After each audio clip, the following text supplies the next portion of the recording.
සස පණ්ඩිතයෝ බ්‍රාහ්මණයට කියනවා මම දැන් මේ ගිනිගොඩට පනිනවා. ගිනිගොඩ ළඟට ගිහිල්ලා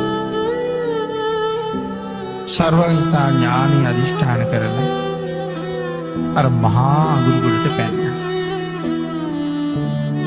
ඒ ගිනි අඟුරු මැලේ ඇතුළට පැන්නට පිච්චෙන්නේ නෑ. බ්‍රාහ්මණයාගෙන් අහනවා ඔබ දැල්ලපු ගින්න මාව පුලුස්සන්න තරම් සමත් නෑනේ කියලා. සස පණ්ඩිතයිනි මම ඔබේ මස් කණ්ඩාපු බමුණෙක් නෙමෙයි. මම තමයි දෙදෙව් ලෝකයට අධිපති සක්‍ර දේවේන්ද්‍රයා. ඇයි මෙතෙන්ට ආවේ? ඔබ උදේ කල්පනා කළා නේද අද දානයක් ඉල්ලගෙන කෙනෙක් આવොත් ඇඟමස් නමුත් දෙනවා කියලා? ඇත්තට මෙහෙම හිතුවේ දෙන්නමද කියලා මම මේ බලන්නයි ආවේ.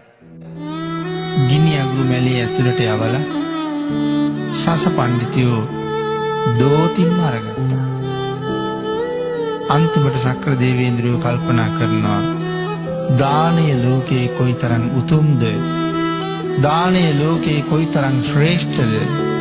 චන්ද්‍ර මණ්ඩලයේ මතුපිට හාවෙකුගේ රූපයක් සෙට්ටම් කෙරුවා.